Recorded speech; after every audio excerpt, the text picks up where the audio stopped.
Welcome to the podcast, Emma. It's really awesome to have you across the other side of the screen here from me. We've kind of been in contact over the years around various clients that you've worked with, or our roles being sort of similar in some ways. You're a physiotherapist who comes across and has a particular focus on, um, you know, women's health. Pelvic health, and obviously you're coming across a lot of birth trauma cases, and so we have the similarity in our work, and I'm really looking forward to talking with you today about your role in supporting people to heal after traumatic birth experiences, but perhaps more significantly, to the preventative stuff, what physiotherapy can potentially bring to the table around birth trauma prevention and birth trauma healing. But can we just have you start this off by sharing with us what led to you into working as a pelvic health physiotherapist? Yeah, sure. Kia ora, thank you so much for having me. As I was saying before, I had a bit of imposter syndrome coming on here, but I think, as you said, like pelvic health physio specifically can have a really useful role in the prenatal care and as we're just saying, that all that stuff that you can do before and during pregnancy. So how my journey began as a pelvic health physio, I trained in the UK, and me and my husband are originally from the UK, and I trained, oh gosh, 2004 I graduated, something like that, so it's like 21 years ago. But actually, as a student placement, I did a lot of women's health placements. I did a couple of women's health placements as a student, and I distinctly remember running this TENS class, antenatal TENS class then. So feeling very, I don't know, like inexperienced talking about birth, and I was something like 22 or something. But yeah, that's where it started. And then I graduated from the UK, and then as part of our rotations, I was working at a big teaching hospital, and so we also had, like, I worked in all different kind of areas. So I work in peds, I worked in rheumatology and orthopedics and uh, respiratory and neurology, and women's health was another one of that, like obs and gynae was another rotation. So I had another kind of, was a lot, obviously a little bit more involved, and that's where I learned to do internal examinations and things like that. And then it kind of moved away. I kind of really focused in the we would refer to it as MSK, or musculoskeletal. So just your, I say, like outpatient physio, backs and necks and shoulders and sports and things like that. And then me and my husband immigrated to New Zealand. We didn't know we were doing that at the time, but went to go and live and work somewhere different for a year in 2011. And then that's where we've stayed. We are based in Taranaki, and we have travelled all over New Zealand, but Taranaki's always been our home.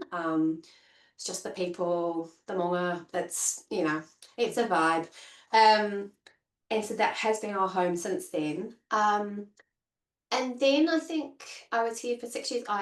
Me and my husband had quite a journey of trying to conceive. Our TTC's journey was quite extensive, and it was like 2.5 years roughly, and lots of bits and pieces along the way. So once we have finally had our first baby, and I just had this whole, I guess, immerse myself back into that world of women's health physio. I say women's health physio, it was more just women's health, I suppose, like antenatal. And I just realized at that point what a, I guess, privileged position I held, just in the small amount of knowledge that I had, about my body, because obviously I'm a body worker, so I understand the musculoskeletal sense of things, but to really have that women's health, pelvic health, the importance of not being constipated, all the stuff in antenatal, and then in our antenatal group, I think there was probably about 11 families, and I think amongst all of, I think no birth was the same. So everybody had a different experience, and it just, for some people that it was quite, yeah, eye-opening for me that my birth didn't necessarily go a particular way because I knew what I knew, but I think it helped me process things a little bit differently. And the consequence of such is that is what led me back into pelvic health. Just because I was just immersed in a world of um, yes, realizing what other people didn't know Yeah. necessarily as a given, which made me feel really privileged to know what I know. And it was that kind of, I guess, drive of this should be something that most pregnant people need to know prior to giving birth, because and whatever that birth looks like, because I think it will just help them process what is happening and understanding why X, Y, and Z might play out. Um, and that was pretty much it. I then went on to have my second baby. So we've got two beautiful girls who are now 9 and 11. But in between having number one and number two, I then sort of started working solely in pelvic health since then. So that's been, she's 9 now. So like, yeah, so 9 years pretty much, or nearly 10 years really, of just doing pelvic health. I do call myself a um, musculoskeletal slash pelvic health physiotherapist. I think it's a useful, and most people don't even know that pelvic health physios exist, right? Um, but I think it gives me an ability to see people as a whole, and not, as I say, just look in their vaginas, which sometimes is people's only experience of pelvic health physios, and that's sort of a given that that has to be a part of their assessment or what have you. But there's so much that I really love to treat. Well, I really love treating like pregnancy related girdle pain, so PGP or pelvic girdle pain, or um, because there's so much that you can do from the outside in, as opposed to just looking at one part, I suppose. Mm. Yeah, and that's pretty much what led me into pelvic health, and I set up my own business that kind of represented that, I suppose. Yeah. Okay. Awesome. You said like in your antenatal class, there was everybody had different experiences, and you were in this sort of privileged position of having more body knowledge, more information that was helpful for, I guess, setting you up for a more positive birth experience potentially. So what is it, you then said you got into focusing your physiotherapy work around pelvic health, and um, I mean, I guess I'm imagining, which possibly a lot of the listeners will as well, have imagined that a pelvic health physio is working with people after they've experienced birth and they're having all these issues. That would be the bulk of your work. But what I'm hearing is that there is a lot that can be done pre-birth, and probably preferably with people who haven't yet experienced a traumatic birth, right? So that preventative work. But are women only coming to you if they have, for instance, pubic symphysis pain, or like, what would you like listeners to know and understand could be potentially helpful for them around seeking out the likes of you for some support, and preparing for maybe their first birth, that's going to be helpful. What can a physio do in pregnancy to, yeah, help us prepare for the sort of birth experience that we're seeking? Yeah, perfect. I think a lot of it comes from your previous exposure and experience as well. So, a large amount I would have referred to the work that we can do prenatal is a lot about connection. So, um, just and might be like a general consensus that a lot of pelvic health physios just do your Kegels or pelvic floor exercises or what have you, and again, like midwives have so much to cover in a prenatal kind of context of things. It's really hard for them to kind of deliver that kind of extensive information sometimes. So it sometimes gets put in this little box of, oh yeah, like a tick box, like, oh yeah, I'm doing those sort of thing. But I think we're really missing missing the intention or the purpose, because a large amount of this really goes from, to be honest, like I think on a much younger level. So like I said, my girls are 9 and 11 now, and they are again a unique experience where I often bring home my, model pelvises and my rubber silicone vulvas, and you know, they're on the dining table and we talk about all sorts of things. And they come to my clinic and they love playing reception. And they sometimes, get their gloves out and they pretend that they're helping someone with their vulva pain. It's just insane. But that's not a general experience as a young uh, No. female, or Yeah. someone who menstruates.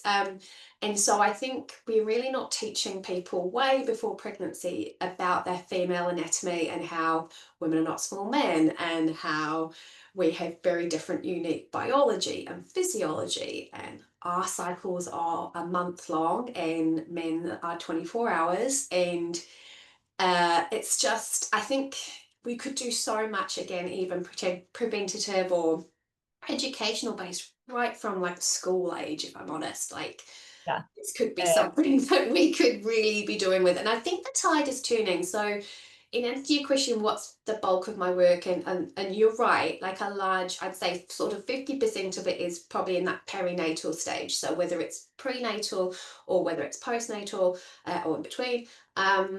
And then the rest of it is actually quite, I have a certain quota of people of nulliparous women. So young female athletes haven't necessarily had any children or had any pregnancies, but they're having pelvic health issues, and that can look like leakage, or it can look like dysmenorrhea, like painful periods, or pelvic pain, pain with sex.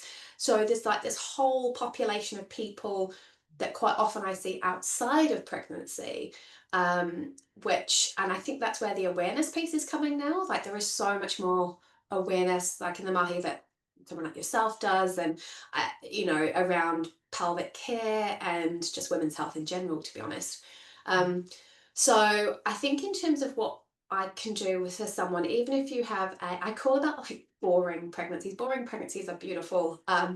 In, in the context of there's nothing complicated, you're not having any extra interventions or scans or high risk things, I suppose, aren't they? And I was listening to previous podcasts of yours anyway, and like they can be a bit of the unicorn pregnancies where they're not classed as high risk. And so even in those population of people, I think if you've not had that education piece about your physiology and your body and how your pelvic space is such an integral part of your overall health, because how your very basic functions work as a human, right? Like, it's the first ones we have, which is bladder and bowel, kind of, stuff comes in, something's got to come out.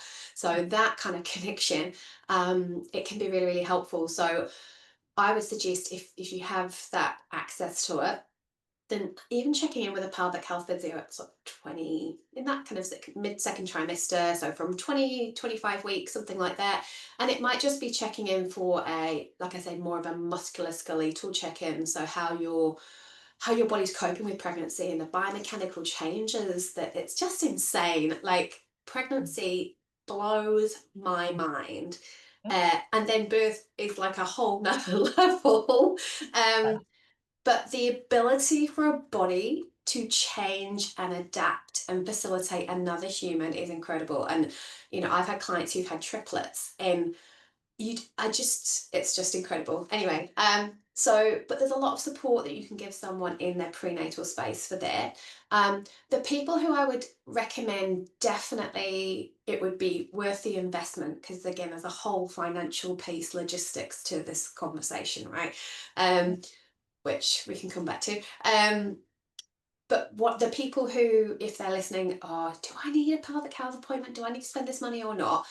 Are usually people who had any pelvic health issues. So what I would classify as that be someone who's had particularly painful periods. So if all you've ever known prior to pregnancy has been really painful periods, painful enough that you have to be taking like Nurofen or, pain to kind of get through any time off school, any time off work, pain enough that, yeah, that it's debilitating and that's kind of your norm. Well, I know a lot of people just put up with painful periods for lots of different reasons. So pelvic pain, so that would, in that context, would come something like a history of endometriosis, or suspected endometriosis. That would be particularly helpful.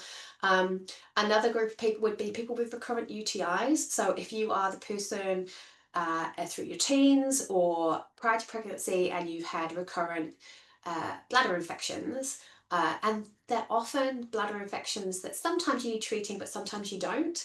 But they tend to treat them or over treat them just in case, kind of thing. And on that same kind of scope of things, something like recurrent thrush or BV. So any kind of extra activity that's been happening down there.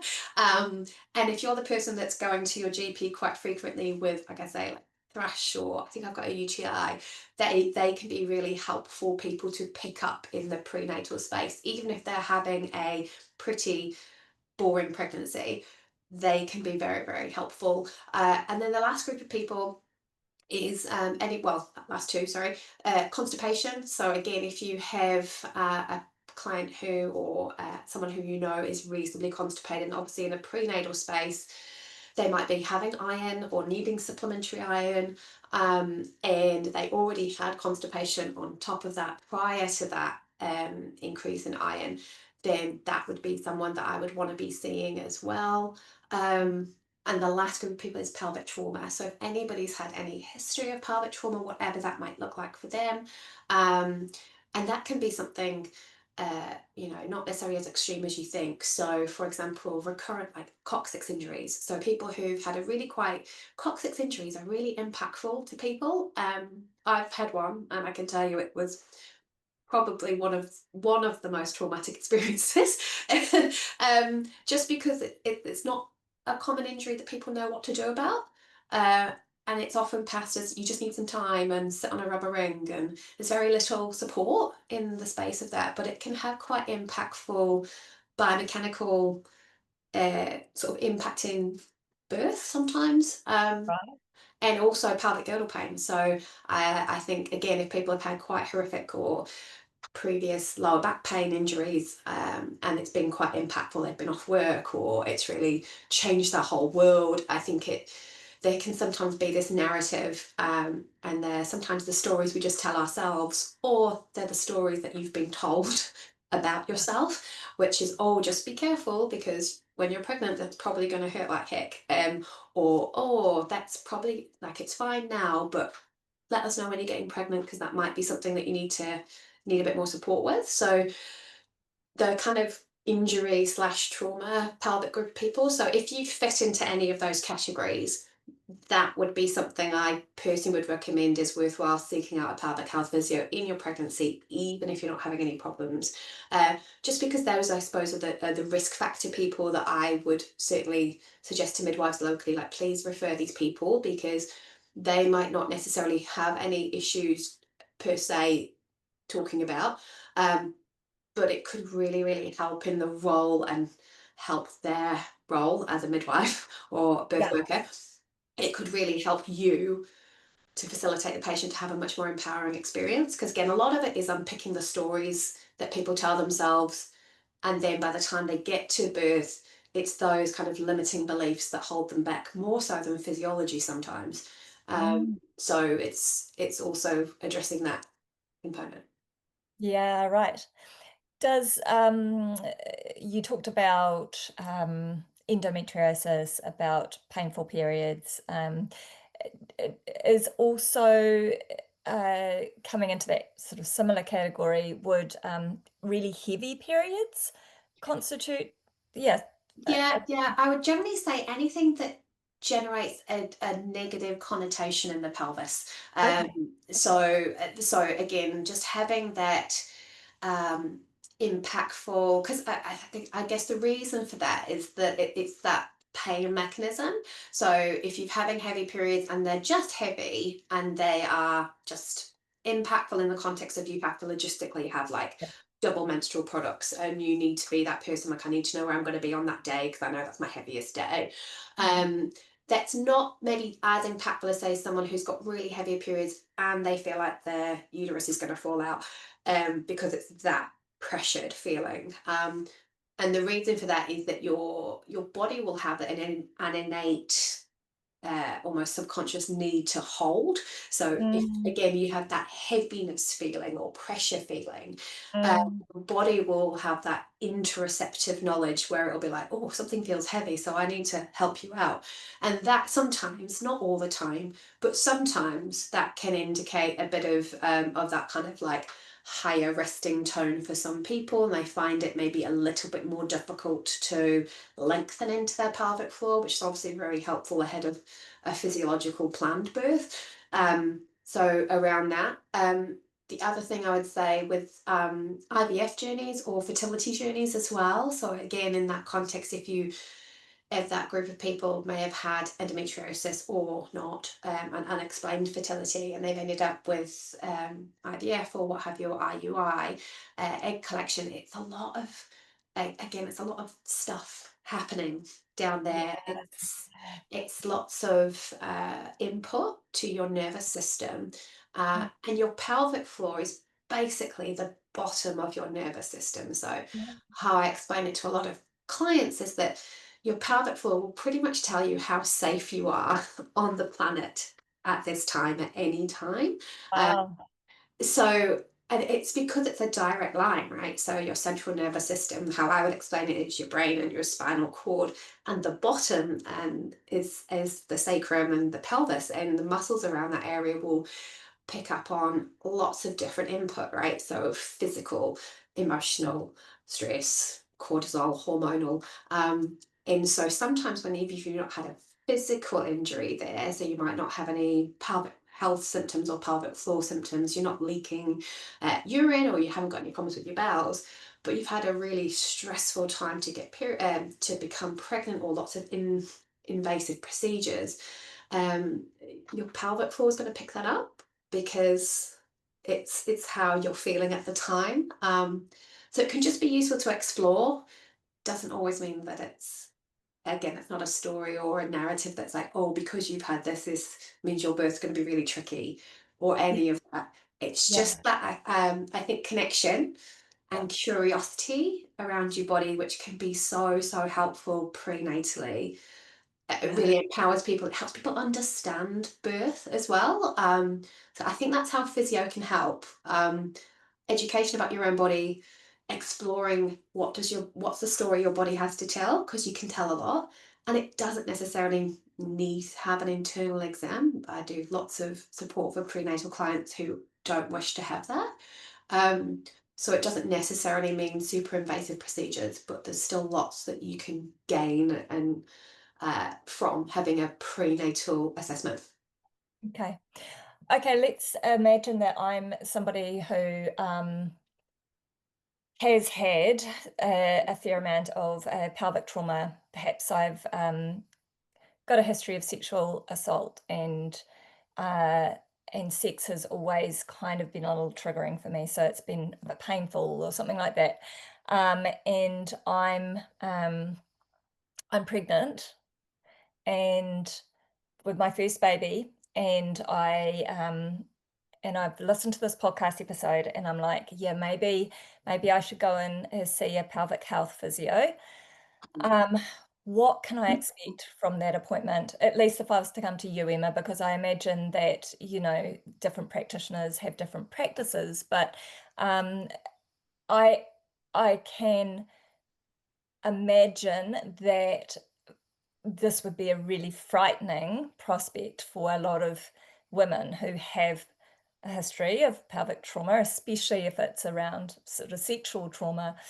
Um, that the idea of going and seeing somebody who might, I think the presumption is that they will want to be doing an internal examination, and that in itself would be more than enough to put a lot of people off. So, yeah, I'm interested to hear about how you would uh, work with a client like that. And you said just before, you don't necessarily have to do um, internal examinations.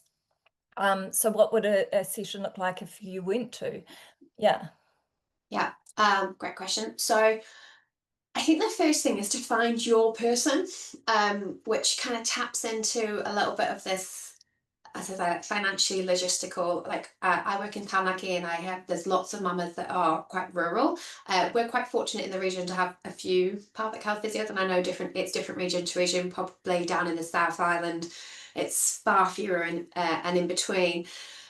So if you have the opportunity to, I say shop around. It sounds really terrible, but essentially, like I was thinking about this yesterday. I wouldn't necessarily personally. I have a thing about my hair, in that hair is important to me, and so I wouldn't necessarily just I go on word of mouth and recommendations, and I might have checked out their website, and I might have done a couple of walk bys to just see what other type of people are there.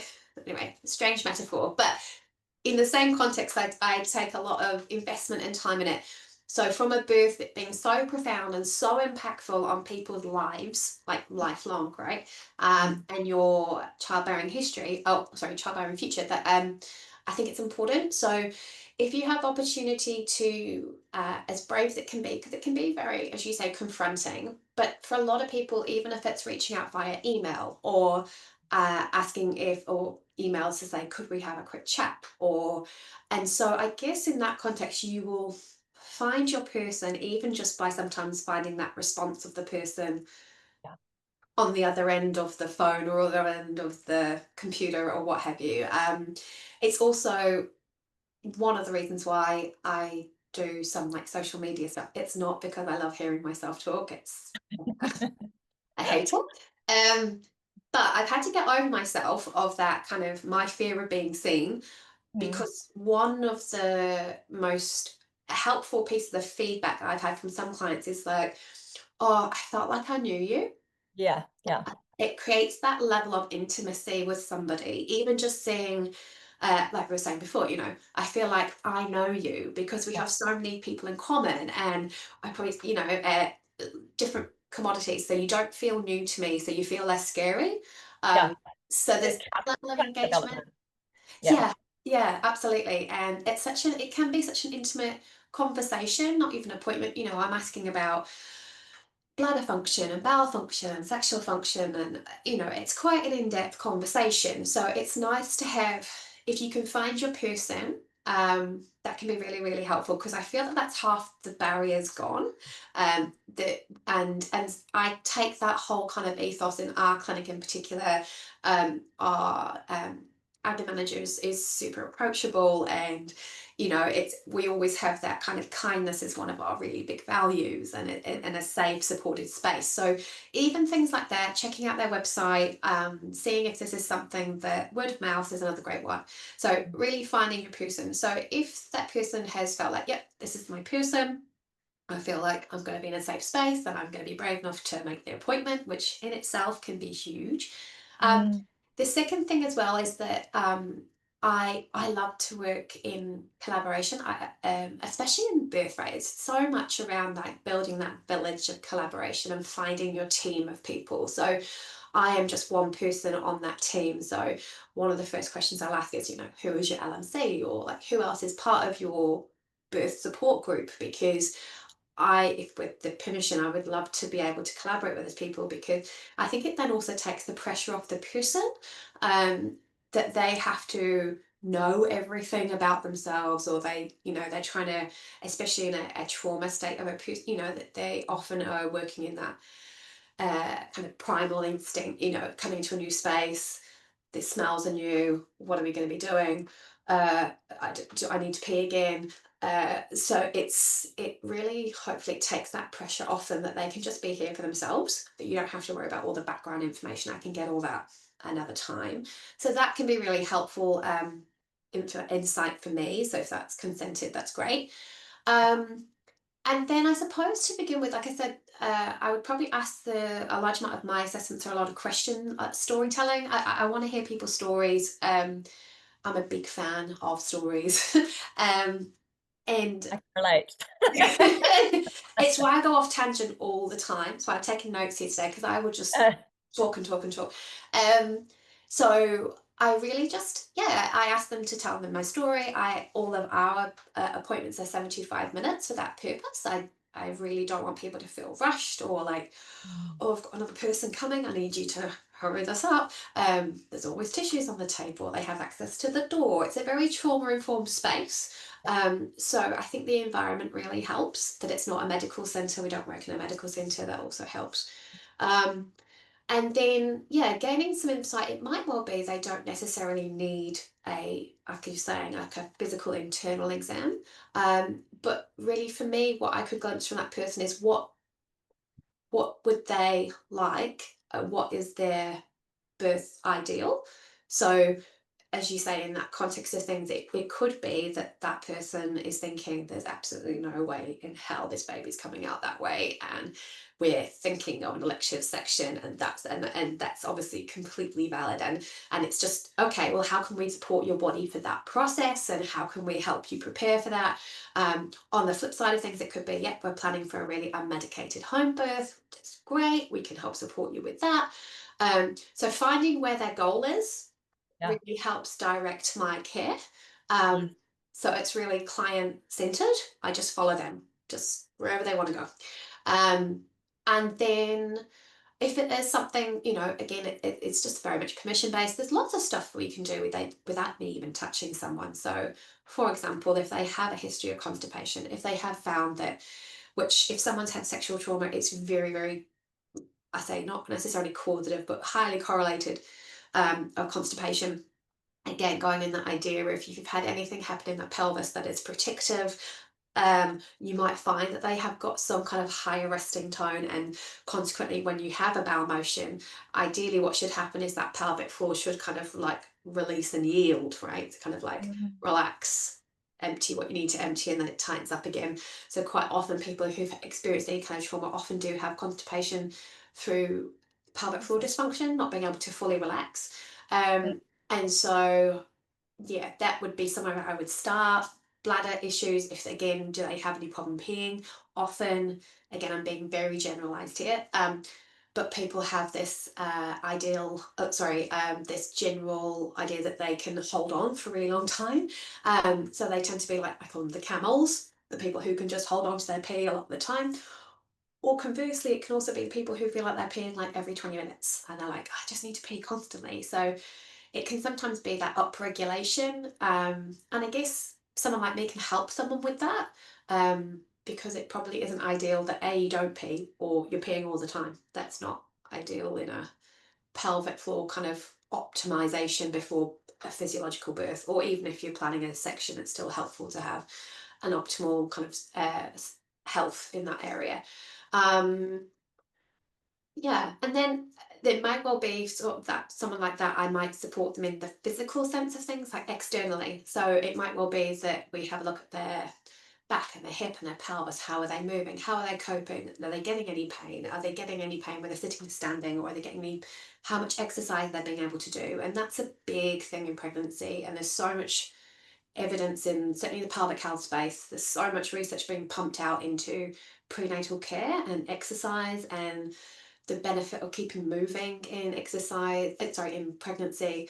So are there any barriers to that? Often it's pain, or I feel like I'm going to pee my pants, or I feel like there's a bowling ball in there and I feel like I'm waddling.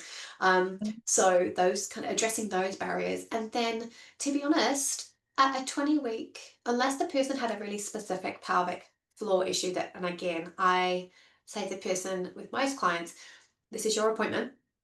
So I can go, these are the options. And we can go wherever you want to go.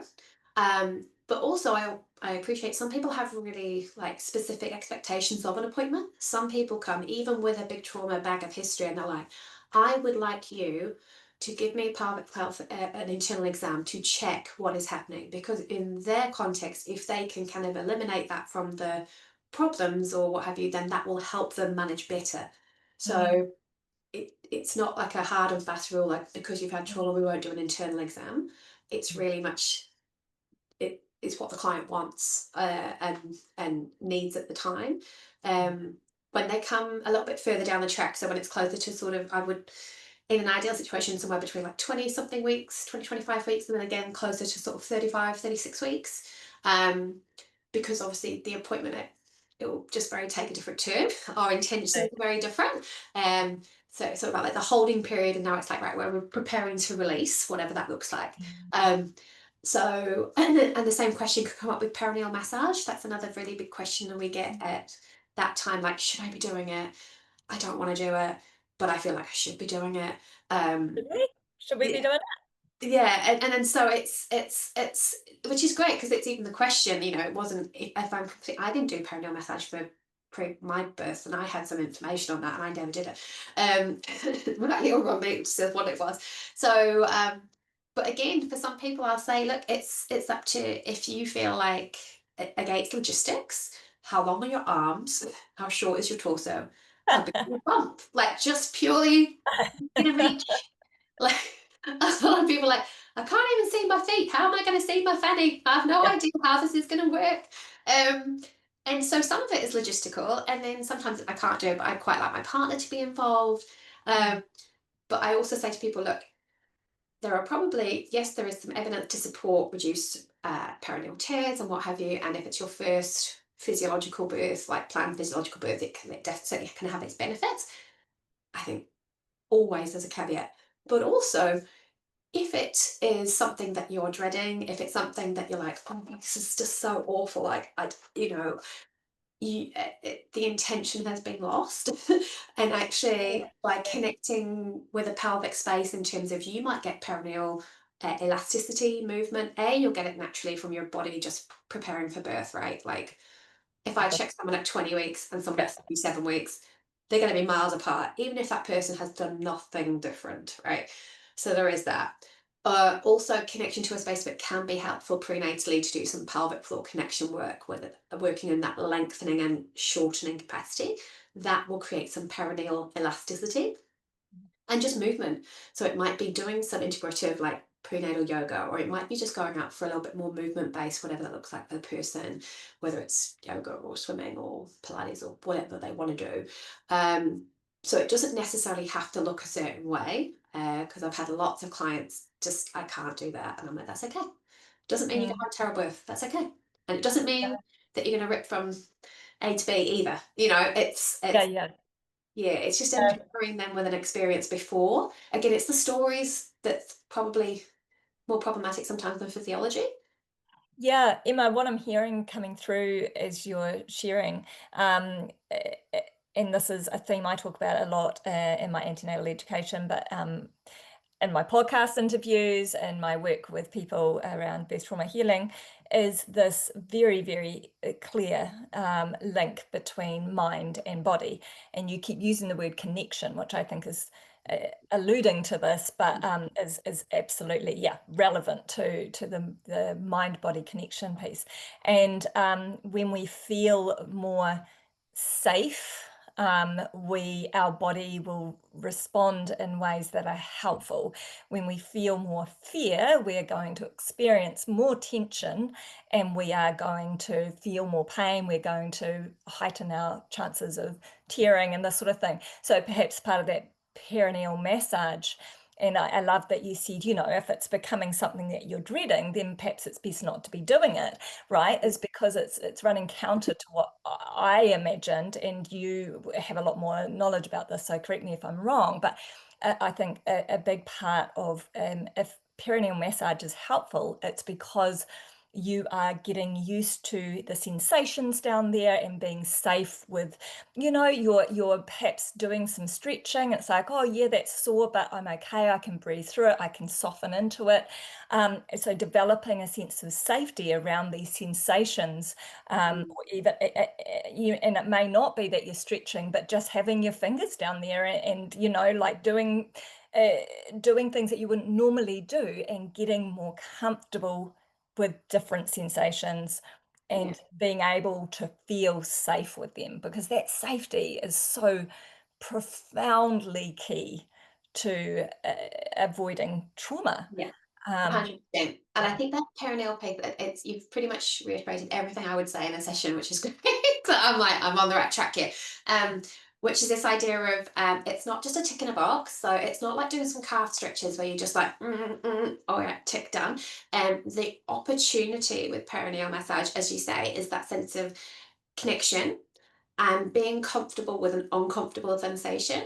A lot of times I say, like, stretching down there, stretching here, it's not nice, it doesn't feel good. And everything in your body. Listeners, she's holding the side of their mouth with their fingers in case you're not watching. It's not nice. But that horrible game where you put that thing in, you dribble like crazy. Yeah, yeah. It's like really, it's not a natural quote unquote sensation. When have you ever felt that before?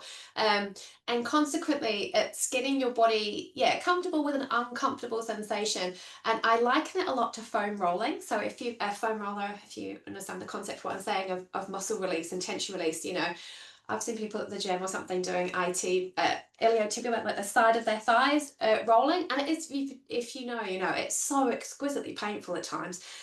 Um, but in the same context that if you're sort of going like, oh, and it's so painful, you're kind of half sweating and trying to, and it's like, oh, okay, everything in your physiology is saying for you to tense and to move away, and your prior knowledge of pain, and this is where I say this pelvic pain piece can be really helpful, is on the general basis, most people have understood that pain is bad.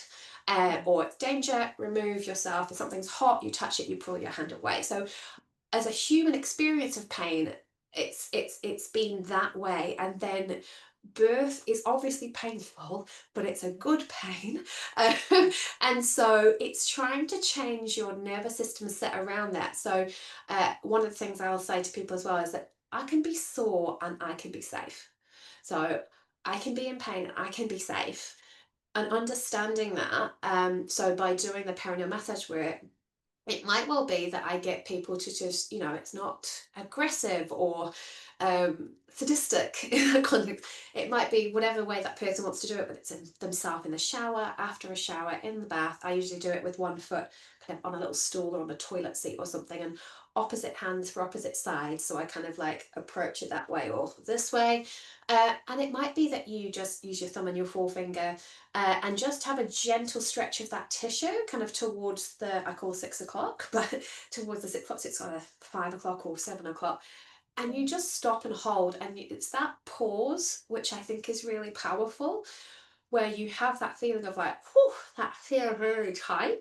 And there might be this initial like pull back, but seeing if you can soften into that using that breath strategy, just like with contractions, right? Where you're like, and then using that breath as like your overflow.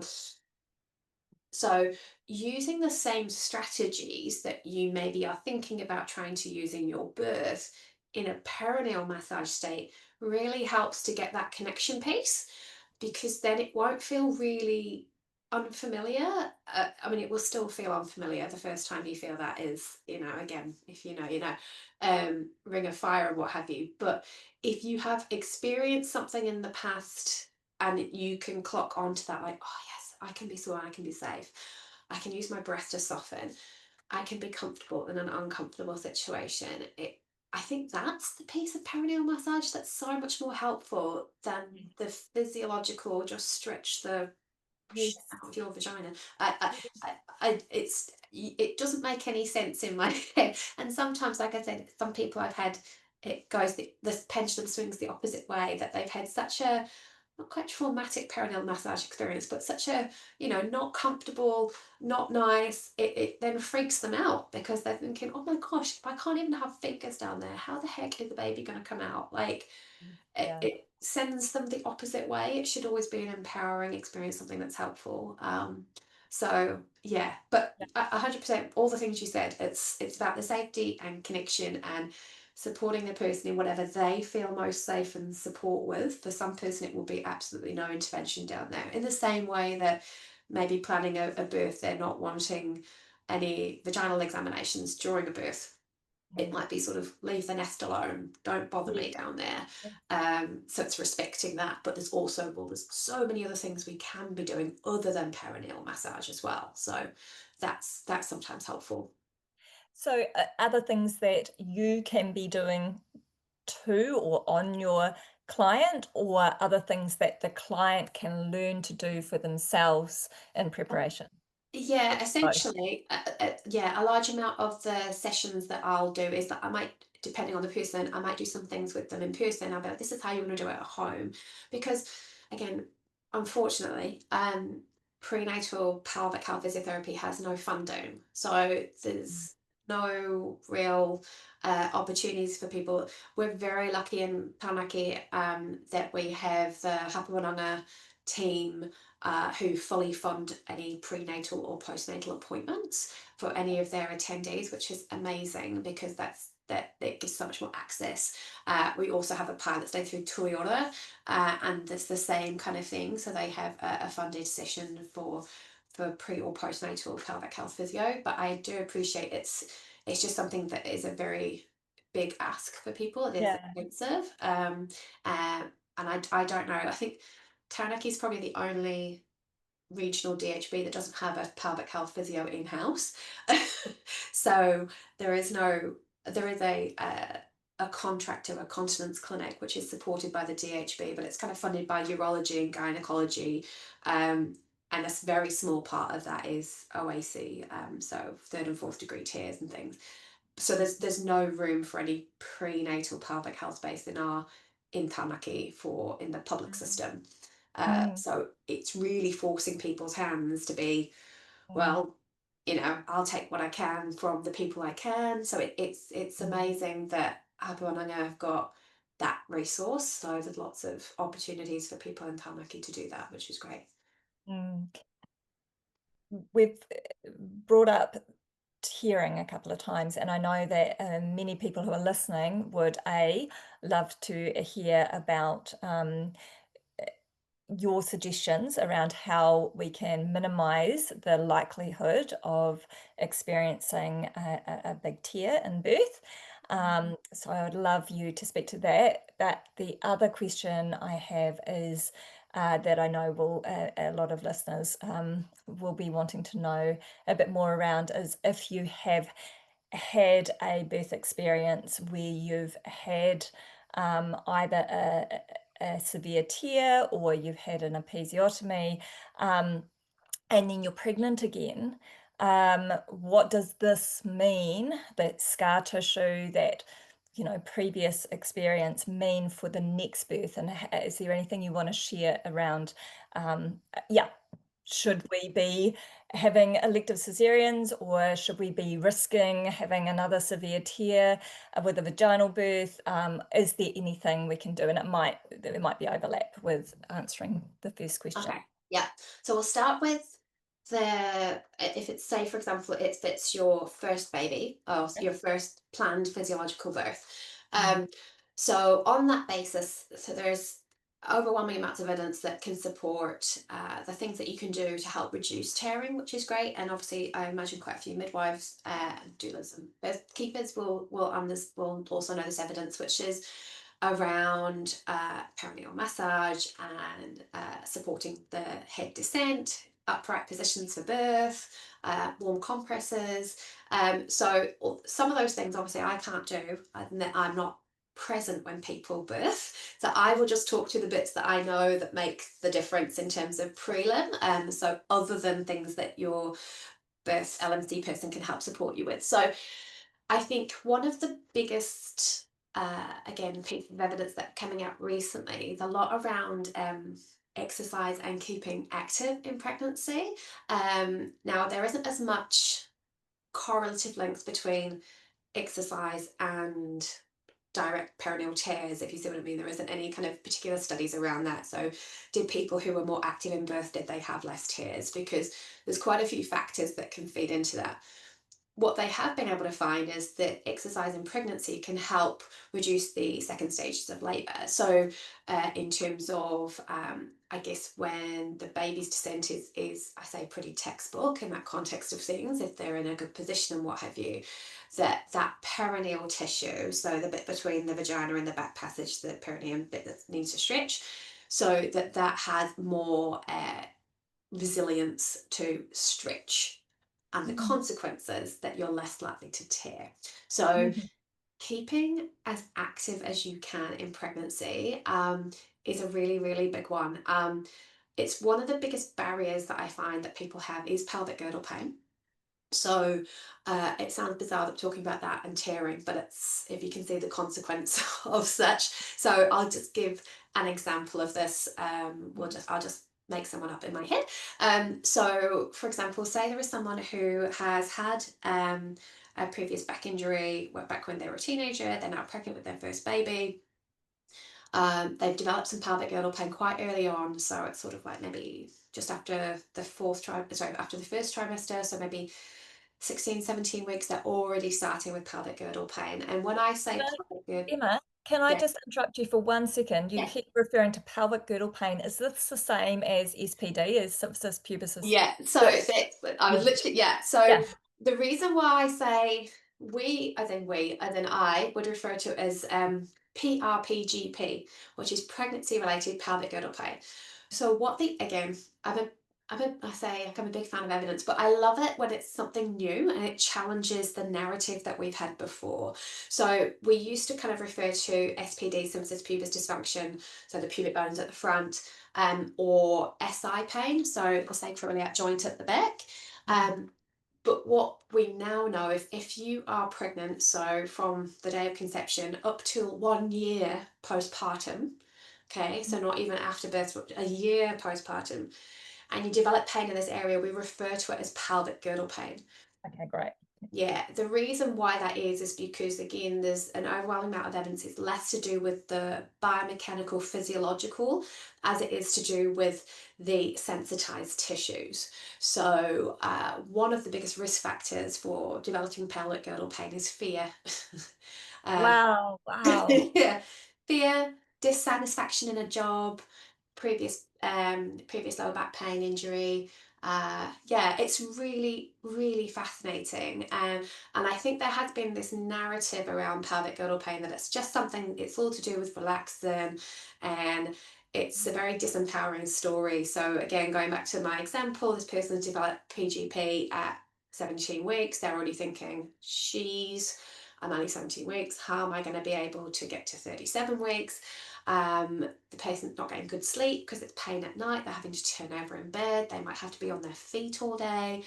By the Mm. time they finish work, they're just exhausted, absolutely exhausted, bone tired. They might nap on the couch, then they might get up and then have dinner. And assuming they don't have any other dependents at home, it's all consuming. They've been told maybe to keep their knees together all the time. So just keep your knees together and rotate and pivot in and out of the car. Don't do stairs. Don't do walks. Um, and they don't get sleep. Well, they don't get sleep.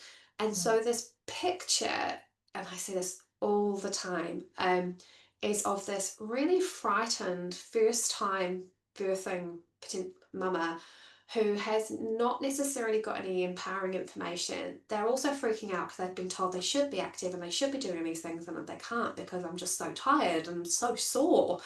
This is precious cargo. This is my first baby. So there's this kind of consensus of like withdraw and just, better safe than sorry kind of thing. So a lot of that tension, which can often increase pelvic girdle pain and sensitize the tissues. And again, a lot of it is from that fear-based thing. Um, and then they are, yeah, potentially looking down the barrel of a physiological birth. How am I going to birth with my knees apart if I've been told that I have to keep my knees together the whole time? How is this going to happen? Oh my gosh, again, real valid thoughts. My pelvis is going to rip open. That's Mm. probably, and again, I'm using language that other people have used, not necessarily mine. Um, Yeah. but tearing, and I know I want to talk about perineal tearing, but again, if pelvic floor muscles attach onto pelvic bones, Mhm. and it's the muscles that have to give before the perineal actual tissue. Mhm. So if those muscles are so potentially tense and sore and sensitized, is there a potential for that person to have not such a great empowering first birth experience, and as a consequence potentially have more tearing because the baby's going to take longer to come down because there's nothing about that person's body that's emanating to the baby, yeah, come on down. It can Yeah. sometimes have that kind of conflict of interest, versus say someone who's feeling super empowered, super supportive, and these are all things that support a reduction in perineal tears. Isn't that like, feeling really supported in their birth space? Doesn't matter what the birth looks like. If they feel that you have got your people, we can deal with anything. That is Mm. the key. And again, that links back to that safety and connection, the bottom of your central nervous system. I could be sore and I could be safe. So it's safe to let this baby out. So that kind of body, again, mind connection really with that communication channel is that this is a safe space versus someone who's been really disempowered their whole pregnancy. So by the time they get to birth, they're just like, you do what you're Yeah. going to do. I don't, I have no power here. I don't have any influence. I can't change anything. And then maybe they're told a story of, well, this will get better as soon as this baby gets out. Don't worry about it. Just once you've got to that point, it's good. Mm. And that's like, if you've ever done like a half marathon or a 10K run and you think you're at the end, and then they're like, oh no, you've got another 2K. It's like a slap in the face. When you get Mm. to postpartum and you've still got pelvic girdle pain and you have to get up to a baby multiple times a night, it is a sitting duck for someone to develop postpartum depression potentially. Yeah. And there is lots of causative correlative evidence between uh, postpartum movement mobility due to pain and depression Mm-hmm. for obvious reasons. You're sleep deprived, you're living on fumes, then it's sore, and then you've got to get up. And it's just, I feel that there's so much we can do in this space to help support pregnant people in that. And a lot of that is changing this narrative around uh, pelvic girdle pain, around this idea of actually keeping legs together. Like, that's not what the evidence suggests. Actually, one of the biggest things you can do for yourself in pregnancy is maintain your hip mobility.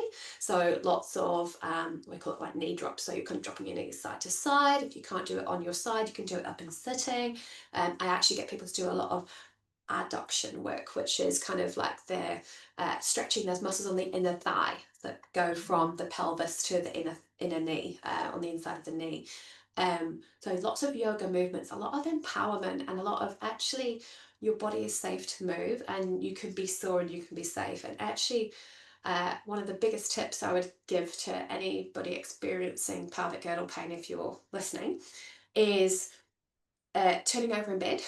So quite often when people turn over in bed, because it's a predictive response, your body, if it's happened so many times in a row, your body predicts before you're consciously awake, this is going to hurt, so prepare. Um, is that idea of when they turn over, it's lots of like, Tension. yeah, Yeah. like you brace as if someone's going to hurt you, right? So you're Yeah. like, oh God, this is going to be horrendous. Okay. So Yeah. using this principle of exhale on effort when you turn over and doing it in maybe some kind of like a 3-point turn. So I might get someone to keep one knee bent, one knee straight, use their elbow. I'm just going to get, when you're going to turn onto your back, you're just going to take a little breath in to prepare. And as you turn, I just want you to kind of exhale. So it Mm. might be this idea of like, okay, preparing to turn, you're on the back. And then you go, right, we're just going to do the reverse to get to your other side. So you often straighten one knee, bend the other knee, put your elbow in, and turn over. And I'd say 95% of the time, people find that immediate change on pain. And it's because at night time, most people sleep every night, or go to bed at night. So it's a pretty consistent thing. And Mm. it's a time when your body should be getting rest and restoration. And if you're not getting rest, it makes everything else really, really problematic. Mhm. So you can have 20,000 pillows, right? But often less is more. I would suggest maybe a pillow along the length of your calf. I can always send you some things that you can put in the show notes or something, Carla, if it's Sure, helpful. that'd be great. Just as a pictorial and trying to explain it in a sense that doesn't always make sense. But a pillow under the length of your calf, not just at your knees, but all the way to your ankle, and even just like a rolled towel just underneath your little puku, just to kind of support. And that's often all you need. But the exhale on effort when turning is game changing for people. People might still have pain when they get up, and they might still have pain in the day, but the intensity is far less. That Mm. could be really, really, really helpful. Um, Going back to real quickly about the question you had about the second time birthing mama who's had a tear with their first delivery, pregnant again with a second one, what do I do? Important thing not to panic. So there's lots of things that you can do. Again, and often this is where keeping active in pregnancy is quite tricky because you've got a toddler and your world is very thinly spread. So that might be just doing some mindful movement at home, Swiss ball stuff, sitting on the Swiss ball, those kind of things. In terms of specific perineal tear or massage work, again, I would honestly just use the same consensus that I would for someone else. So using that kind of pelvic breath connection work. So when I talk to someone through connecting to their pelvic floor and their core synergy, I get them to think about taking a breath in like they're breathing in through their ribs, like they're blowing up like a big beach ball kind of thing. And then as they breathe out, give a little squeeze. It's almost like you're hugging the baby a little bit. And that essentially is giving that little bit of shortening, and then just relax and let it go. It's not holding for 10 seconds or doing it 3 times a day. It's doing it in positions that feel good and using visual feedback for that. So again, 4-point kneeling can be really helpful because you let the baby rest like a hammock. So when you're taking a breath in, it's almost like the baby gets heavier and they kind of get bigger. And then as you breathe it out and you give a little pelvic floor squeeze, as if you're stopping a fart, all the way up to the baby, you'll find that it kind of hugs the baby in. You can actually visually see that, Mm, which mm, is really helpful for people who've maybe not had a good experience or with their pelvis before, or are just like, I have no idea what's happening down there. mm, So they can visually see it. It's really helpful. But I think, yeah, there is also, you could still do perineal massage work leading up to birth in the same sort of context from 36 weeks onwards. I think as well, as they say, for example, if you had a 3rd-degree tear and they're looking at another, they're planning another vaginal delivery. There used to be consensus in this idea of like, oh, well, you should probably have an elective C-section, and there wasn't really much support in evidence of that. It was just more of maybe a good opinion. Does that make sense? Like it was yeah. maybe obstetrician led. Often people who had a 3rd-degree tear, often certainly in Tanaki, get an obstetrician review because they're like a high risk, right? Mm, Or it's something that they might want to talk about. But in my mind, if they're not having any pelvic floor issues, so if you can hold on to your farts, if you're having poos as normal and you're not getting any pain or bleeding or pressure down there, if you're not really having too much in terms of urinary incontinence, so it's not necessarily a little bit of leakage when you're coughing and sneezing. I'm talking sort of impactful, every day mhm, having to wear a pad kind of leakage is different. If you can still have sex in pregnancy, and if you've been able to have sex in between your kids and in between pregnancies, um, and you're doing pretty well, I don't really see any reason to what's the word, to warrant elective sections if the mother is not wanting that. mhm. Okay. I think that Sounds like all those things that you're describing are all muscle related. Yeah, more than um, yeah, the yeah. They're tissue, muscle related, yeah. and the ability to, because it's interesting because it sort of runs counter to what I think a lot of us have come to believe, the stories, the stories Yeah, we hear, yeah, is, it's all, it seems to be around Kegel exercises, the strengthening of the pelvic floor. But what I'm hearing from you is more about, is the pelvic floor able to soften and relax? And, you talked about lengthening.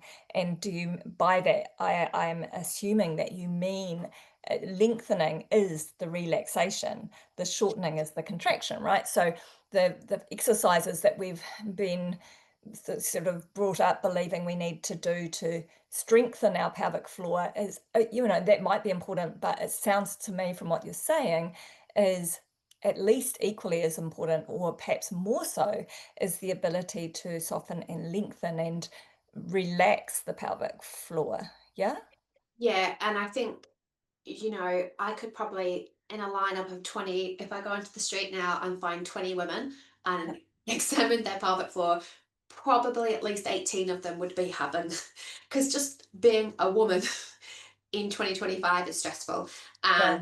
And So so they would have, what were you just a saying? bit more retention, so that shortened pelvic floor. And again, it's that idea of, I mean, that's a very big generalization, I can't really kind of give that, it was just an example. But yeah, I liken it very much to any other muscle group. Is there any other muscle group that we are ever taught to switch on and not switch off? Like, it's apart from your cardiac muscle that you keep going, and again, I liken it to, again, like strengthening any muscle group through its range, right? So if you're doing like bicep curl or something, you wouldn't just kind of get, if you had a dumbbell, you wouldn't just squeeze it in its range here. You'd kind of fully let it extend, let it fully lengthen, Mm. then maybe come into your full contraction and then rest halfway.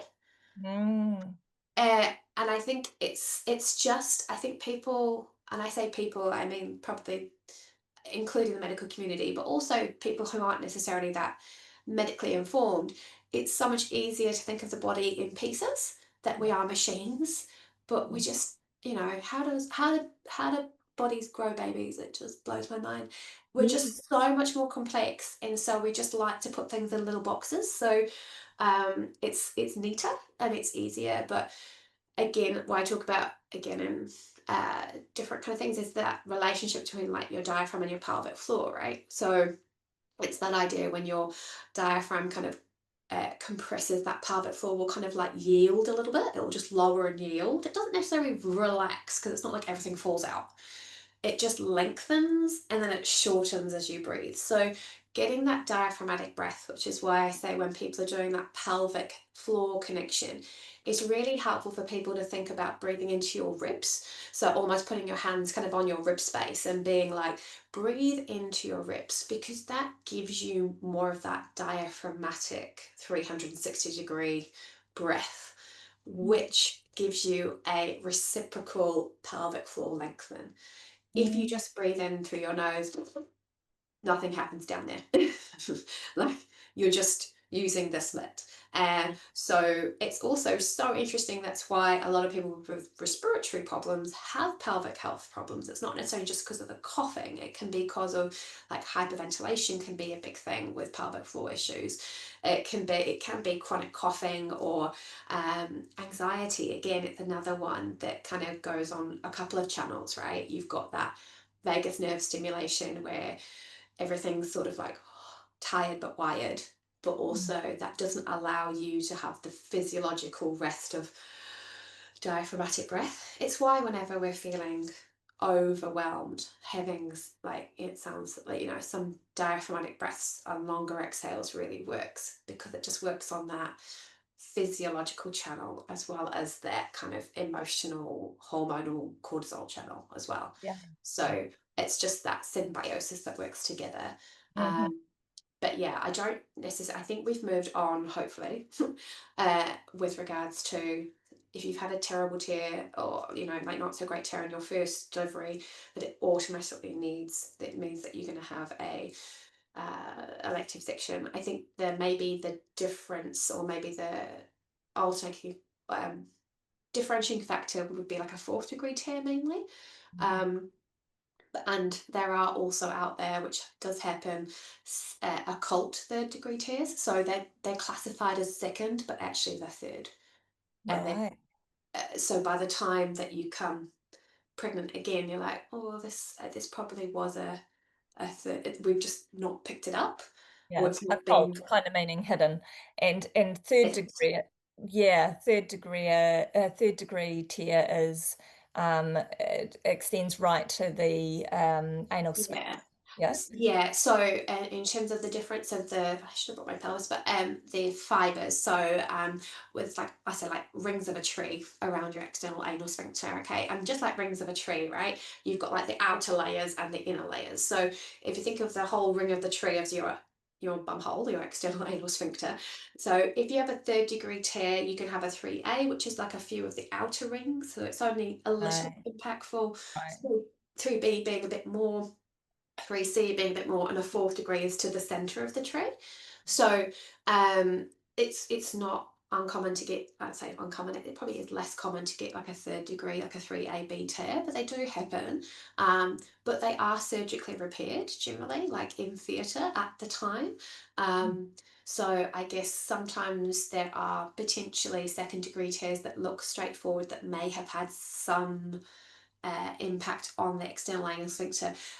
I would pick something up in terms of a postpartum situation, that with, people saying postpartum, I couldn't hold a fart in for love nor money. Like it was just coming, and it was this just my my anal sphincter was just completely offline. Yeah. So that can be often a bit of an indicator of more external anal sphincter. But all the things we've kind of suggested would be hoping to reduce, control the controllables, right? Like birth is this weirdly wonderful thing that you has mystery, and you can prepare everything and it has its own unique kind of story, right? Yeah, Like absolutely. Yeah. even individual births of one person can all be so uniquely different. Hmm. So I think I say to a lot of people, a lot of the time it's not being scared of tearing. I think this is I run a group called Pregnancy Prehab, and one of the biggest fears around people is tearing, absolutely, because that doesn't sound good.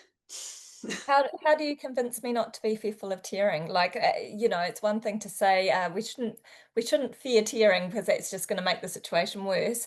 But how do you challenge people around that you don't need to be fearful of tearing? I think it's empowering with stuff that they can do. Yes. I think Yeah. it's just this, maybe the feeling or the maybe expectation when people don't understand all the influence you can have over your own birth, Yes. that and people feel very much that it is something happening to them rather than with them. Yes. So in that essence, if people feel that tearing that's going to happen to me, doesn't matter what I do, it's still going to happen. That's a really horrible, horrible Mm. feeling, and very disempowering and very helpless and hopeless, which Mm. are all the things that humans hate. Um, Mhm. versus this idea of like, okay, well, tears might happen. They happen in 85% of the population to some degree with first time vaginal deliveries. Mm. That's somewhere mostly between the first and second degree tears. They're the majority of happen. But in that basis, all these things you can do in a prenatal situation to help your body prepare its resilience to stretch. That perineum will stretch no matter what you do. Like, it has Mhm. got you. That's physiologically what it's made to do. But there are also some things that you can do to maybe make it a little bit more resilient and a bit more stretchy and working through the range, which is all the things we've talked about, right? Mhm. And then if you do tear, know that you've done everything you can do. And it Yeah. might still happen, but it's going to be so much less impactful than if you did maybe nothing and then it happened anyway. Do you see what I mean? I don't know. It's like that kind of half full, cup half empty. I think it's how you switch your mindset around it. I Yeah. also say with tears is that, it's a bit like fault lines, isn't it? And again, I'm not necessarily the person, again, midwives and LMCs will be far more um, able to talk about this. But, in that context of, I talk about perineal tears happening and then natural occurring tears, your body understands like a fault line. So it's going to heal generally pretty quickly because your body just knows where to create the space. And there's some things you can't control. If your baby comes out with its hand up by its head, you may well have like a labial tear. You Mm. prepare for that. There is, again, an element of birth you cannot control. And I think it's that degree of surrendering to the process. There's everything you can do to help make you feel a bit more empowered, but there has to be an element of it where you be open to it's going to be what it's going Yeah, to accept the unknowns, and that surrender is really about just a a sense of trust, right? Like if you can trust that you've done all you can do to prepare, and you trust that your body has known how to grow a baby from just a couple of little cells that you can't see with the naked eye into a whole functioning human. If my body has been able to do that without, anything in the way of input instruction from myself, then my body knows how to get my baby born as well. And if I can just trust that birth happens and that I will be okay, and so much of it is that psychology, that understanding. Yes, birth is painful, but the pain is pain with a helpful purpose. It's pain that's going to bring my baby into my arms, and I don't need to fear it from like other sorts of pain that I've experienced in my life. That reframing, yes, my perineum is designed to stretch. I've prepared myself as well as I can, and I'm just going to trust that if I do experience a bit of a tear, that I'll be okay. My body knows how to heal, just like it knows how to grow babies and birth babies. It also knows how to heal itself. And that, I feel like the most common theme that's run through our conversation today is around that mind-body connection and that sense of safety in our bodies, and that sense of safety with our team who is around us, or our like a sense of safety is going to enable the helpful hormones to flow, so it's going to support our physiological birth process. And it's also going to, safety means that our tissues are going to be more responsive, more like softer, more relaxed, and therefore, if, for instance, we do tear, it's not likely to be as big a tear. When we've got Mm, tense tissues, it lends itself to more in the way of tearing.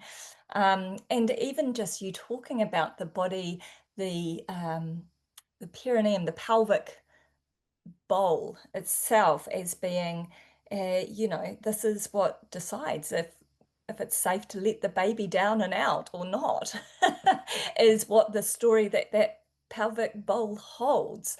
I just, that just, yeah.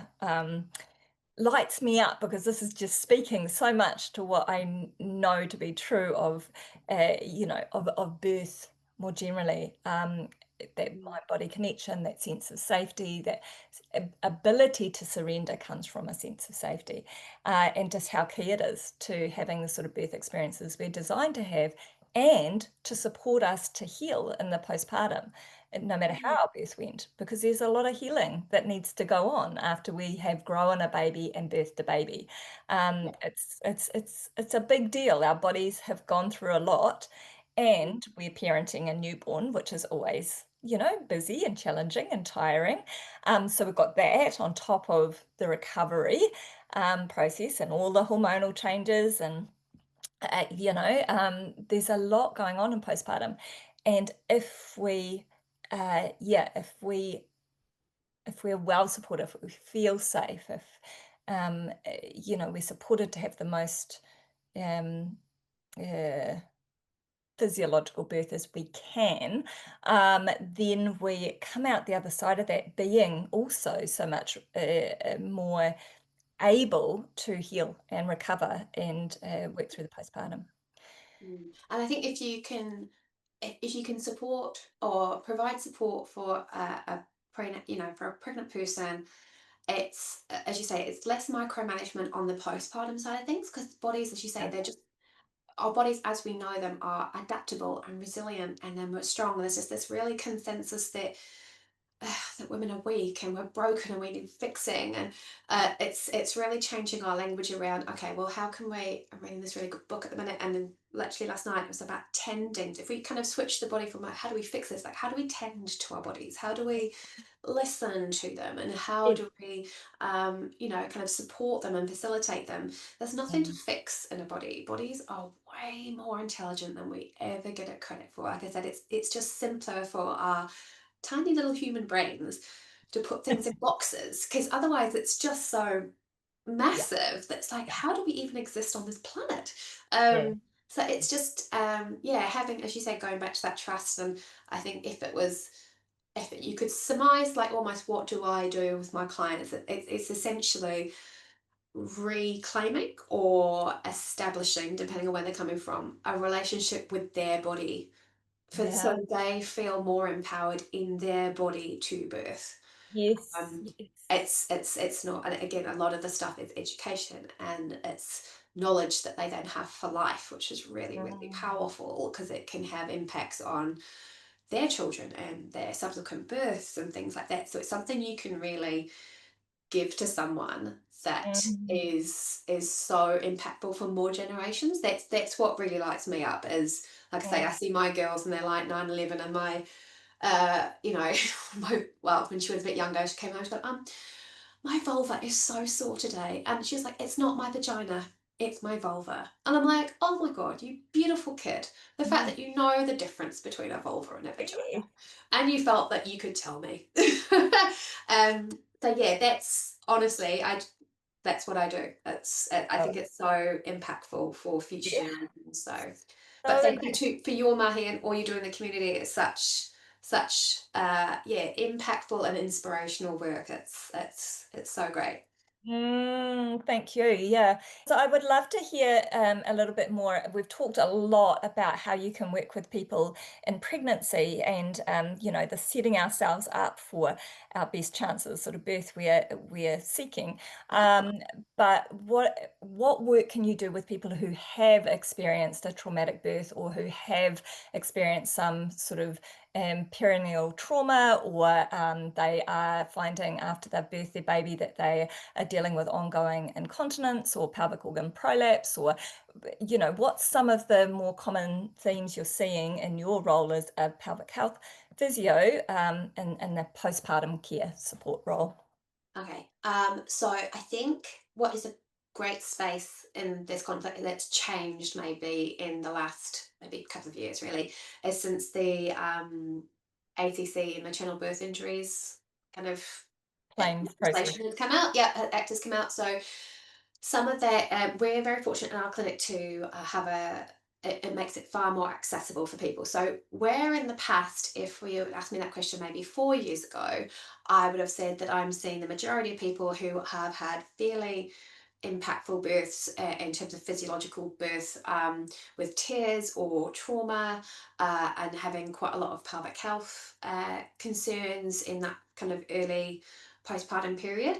Whereas now I feel like this is great. It's a bit more half and half. I have lots of patients who come postnatally who haven't necessarily had huge tears or have felt pretty good about the whole kind of birth experience, which is great because it just means the tide is turning in terms of people investing in their postpartum care for themselves as a person, as a mother, but also as a person, because it makes it a bit more accessible, which is great.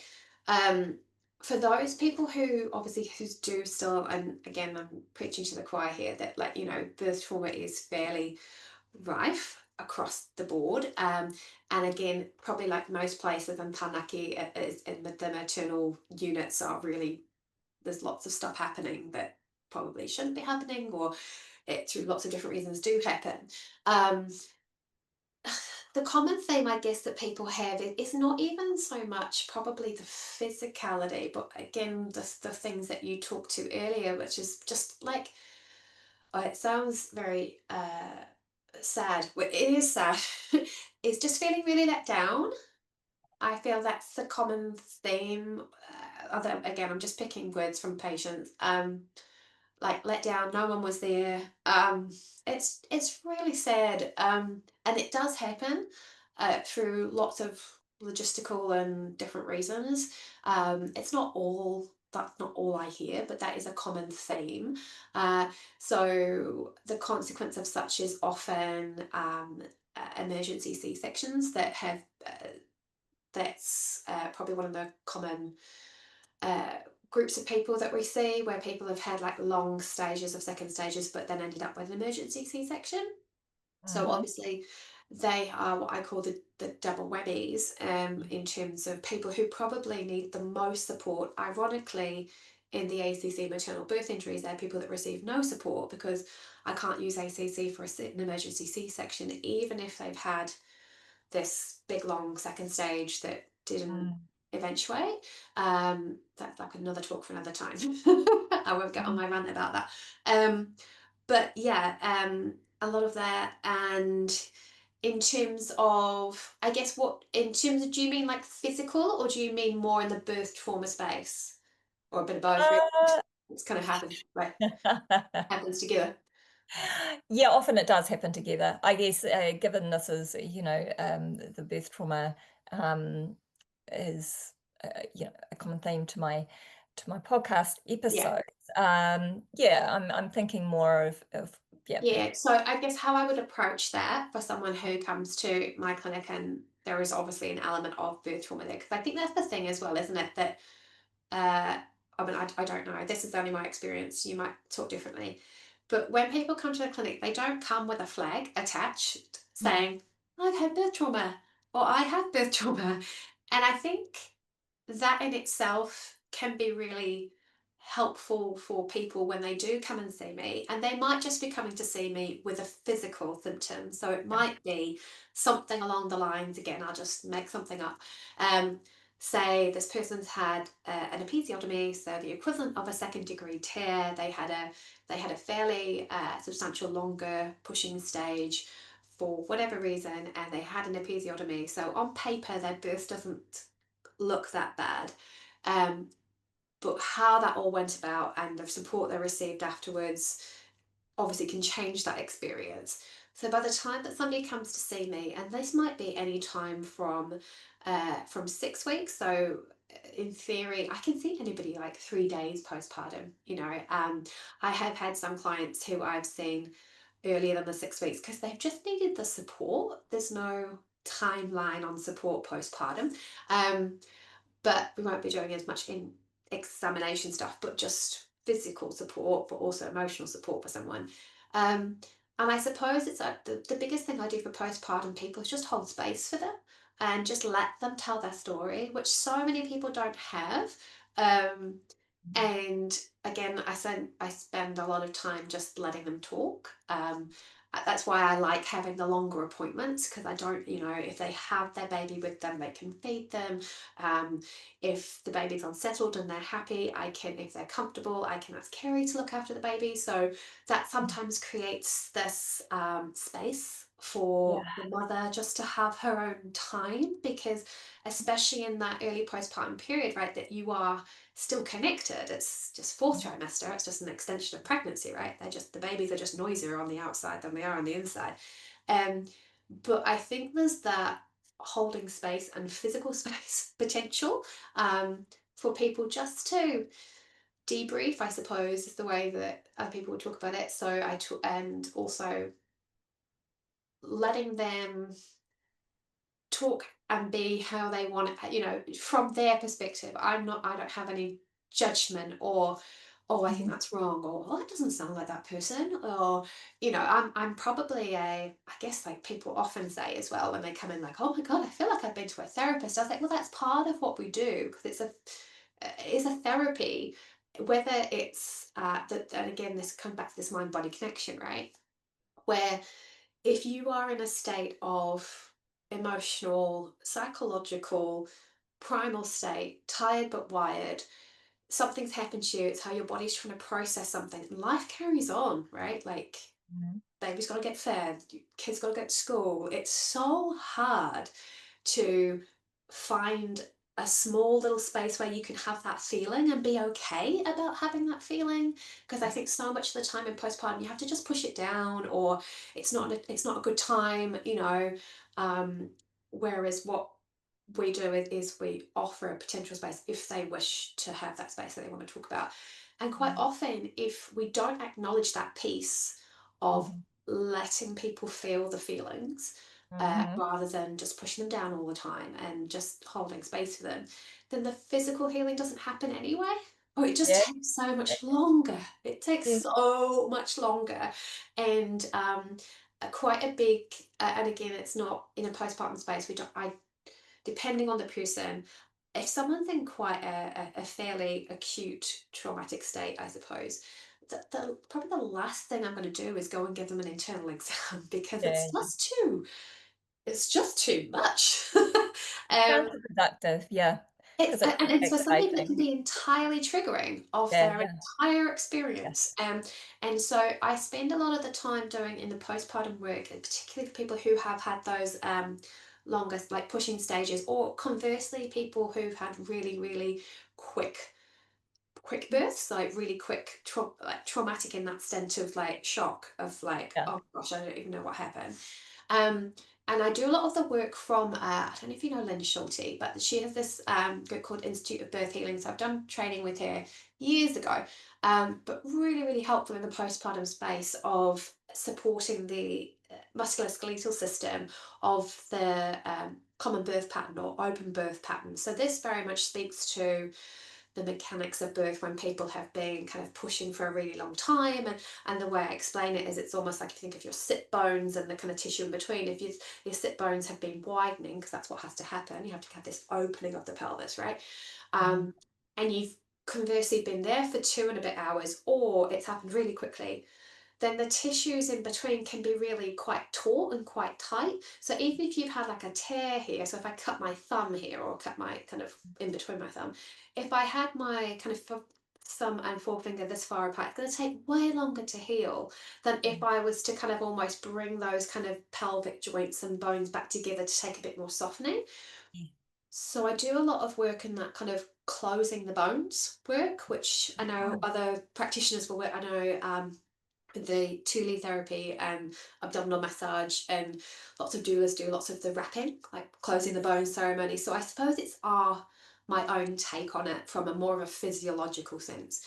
But I yeah. absolutely find that it has an impact on how the woman is feeling, because essentially the way I would explain it, it's like, when you've left your car battery, like your light on, and your battery's just draining, or it's Mhm. like someone's left the tap on, and it's just this constant kind of, I say, leaking of energy. So even supporting the person in the postpartum space in a traumatic sense of supporting to close the bones helps their body has a bit more resilience to hold and recoup, or I don't know how to explain that other than uh, I just see it. Yeah, But yeah. it also makes them feel more capable.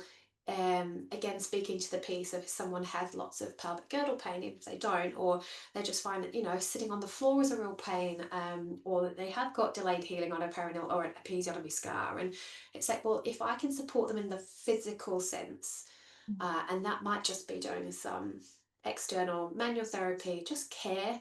It's often just loving care for Mm. that person in that time, then maybe that will help them outside of my room to just feel that they can cope a bit better with whatever support it is that they need. I also am very fortunate to have lots of people who have done your training locally.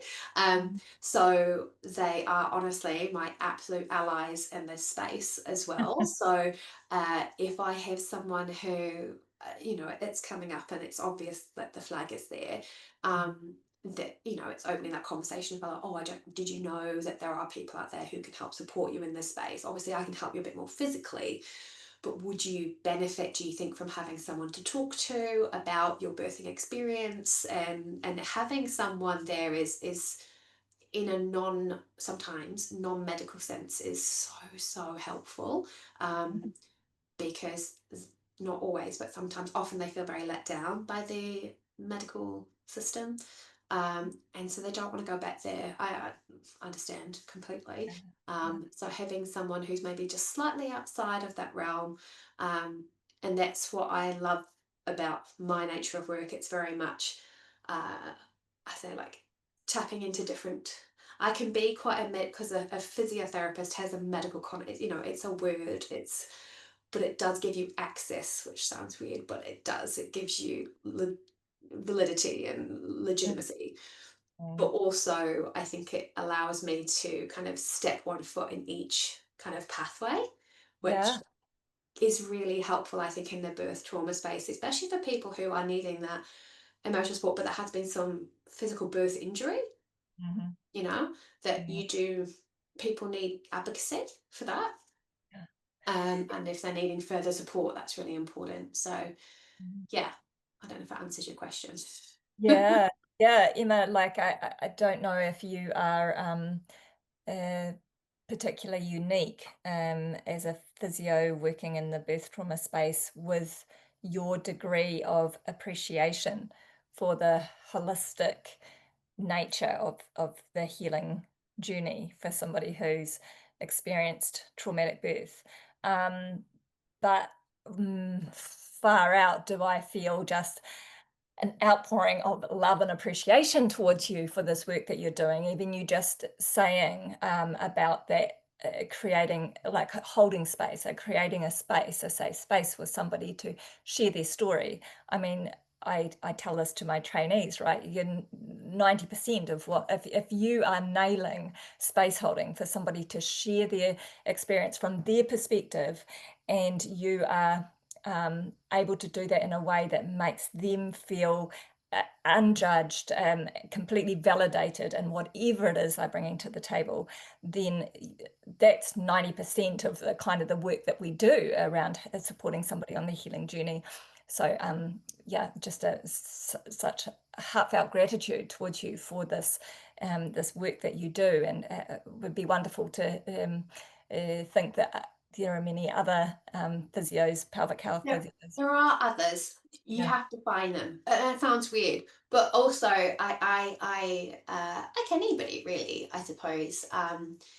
There lots of different diversities within practitioners, right? Like you say, like I Yeah. said that with hairdressers. um, but with regards to there are people. So if there's someone listening like, oh, I'd really like to work with someone in a physical sense, an in-person sense, and I'm not in Taranaki, then can I suggest someone? Then I do know people who work in a similar form, people who I've done trainings with and other people. It is a little bit of a different vibe. So I can absolutely suggest people if they just, Beautiful. So yeah, reach they need out some to support. Emma if you're not living in Taranaki and you want some in-person support. Then Emma might be able to hook you up. And I'll put links in the show notes about how to connect with Emma. But I also know, and you mentioned it earlier, you have a course called Pregnancy Prehab, which is an online course. So that would Yeah. be open to anybody, no matter where they are in the world. Yeah. Yeah, absolutely. And it's something that that was really the one of the embryonic things of my full circle practice, which was around this kind of preventative care. And if we can give more pregnant people more information, then it will help reduce the ambulance at the bottom of the cliff. Because that's what all I was seeing in a postnatal pelvic health physio space was like, surely there's something we could be doing.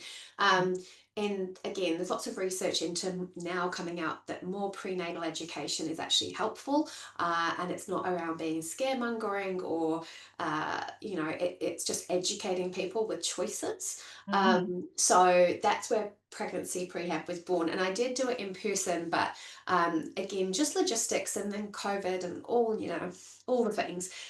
So now I have spent some time making this online course format, which runs in a similar theme. It has 4 portions and small videos. So the videos are only like a maximum of 15 minutes long. So they're really bite size information, and it's separated into 4 kind of main pillars. So the first one being sort of pelvic health education, a bit more anatomical reference in very easy language to understand. I'm a big fan of calling a spade like, bum hole, this is your wee hole. And I also use anatomical language, but it's helpful for people to resonate with, and props and things. And then the second pillar is around making space in pregnancy. So a little bit of a nod to spinning babies and maternal birth positioning, but also understanding the mechanics of birth. Like, how does a baby get out of the pelvis in a vaginal birth, and what you can do to make more space.